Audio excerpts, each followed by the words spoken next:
یہ جو کویسچن کیا کہ والد صاحب غلط کام کرتے ہیں، کوئی جوا وغیرہ بھی کھیلتے ہیں اور غلط کام کرتے ہیں،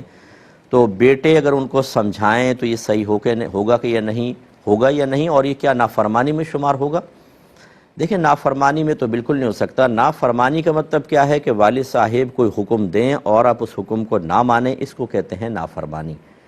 ماں باپ کے سلسلے میں نافرمانی کا اصول یہ ہوتا ہے کہ اگر وہ شریعت کے دائرے میں رہ کر حکم دے رہے ہیں،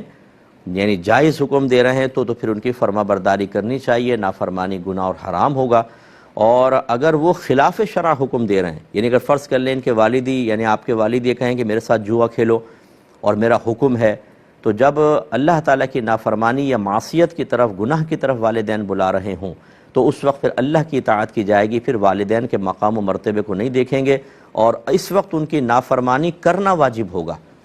کیونکہ نبی کریم صلی اللہ علیہ وسلم نے واضح طور پہ فرمایا کہ اللہ تبارک و تعالیٰ کی معصیت میں، یعنی اللہ تعالیٰ نے جو گناہ قرار دیا، اس میں کسی مخلوق کی اطاعت جائز نہیں ہے۔ تو یہ تو ایک الگ شعبہ ہو گیا۔ دوسری چیز یہ کہ سمجھانا آپ کا صحیح ہے کہ نہیں ہے، تو بالکل سمجھانا چاہیے، آپ پہ واجب ہے، لیکن اس کے لیے مطلب آپ لہجے میں سختی پیدا نہیں کریں گے، ماریں گے نہیں، پیٹیں گے نہیں، صرف پیار محبت سے سمجھائیں گے۔ ہاں، اگر آپ یہ سمجھتے ہیں کہ پورے گھر والے اگر تھوڑا سا ظاہری ناراضگی کا اظہار کریں اور تھوڑا سا روڈلی رویہ رکھیں، تھوڑا سا ان سے صحیح طریقے سے بات نہ کریں، اور ان چیزوں سے متاثر ہو کر وہ جوا وغیرہ چھوڑ دیں گے کہ بھئی سارے گھر والے بچے مجھ سے ناراض ہو گئے، تو پھر تو بالکل ایسا آپ کو طرز عمل اختیار کرنا لازم ہوگا۔ لیکن اگر ہر طرح کا طرز عمل اختیار کر لیا، وہ باز نہیں آ رہے، تو ایسی صورت میں بہرحال آپ پیار محبت سے سمجھاتے رہیں۔ سمجھانا آپ کا بالکل گناہ نہیں ہے، بلکہ واجب ہے ان کو اس سے روکنا۔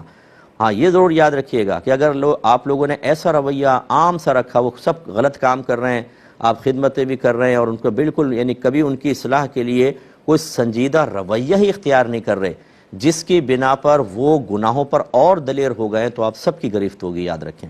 اور اسی طریقے سے اگر ان کی وجہ سے آپ لوگ بدنام ہو رہے ہوں، آپ کے گھر کی طرف لوگ انگلیاں اٹھا رہے ہوں، ایسی صورت میں آپ ان کو علیحدہ رہائش دلوا سکتے ہیں کہ آپ یہاں رہیں، ہمارے ساتھ نہ رہیں۔ چھوٹے بچے جو ہیں وہ بگڑ رہے ہیں، وہ دادا کو دیکھتے ہیں تو وہ جوئے کی طرف یا شروع سے غلط کاموں کی طرف آئیں گے، یا لوگ آپ کے عزت نفس کو مجروح کر رہے ہیں، تو ایسی صورت میں والد صاحب کو علیحدہ کوئی کرائے پہ مکان لے کر دے دیں، اور انہیں اپنے سے جدا بھی کر سکتے ہیں۔ ہمارے یہاں بعض اوقات یہ ہوتا ہے کہ کوئی غیر غلط کام کر رہا ہو تو ہمارا غصہ دیکھنے والا ہوتا ہے، اور ہمارا قریبی غلط کام کر رہا ہو تو بس دیکھتے ہیں، اوائڈ کر دیتے ہیں، نظر انداز کر دیتے ہیں، ہنسی مذاق بھی ہو رہے ہیں، سب کام ہو رہے ہیں، یعنی وہ ہمیں اتنا برا نہیں لگتا۔ حالانکہ اللہ تبارک و تعالیٰ کی رضا کی خاطر دونوں کے ساتھ قلبی کیفیات بالکل یکساں ہونی چاہیے۔ اظہار اس کا کریں یا نہ کریں، اس کا میں نے حکم آپ کو بتایا کہ والد صاحب جو ہیں وہ چونکہ اللہ کی بارگاہ سے عطا کردہ منصب پر فائز ہیں کہ ان کو والد بنایا، آپ کی والدہ کو والدہ بنایا، اس وجہ سے ان کا ادب اور احترام ٹھیک ہے،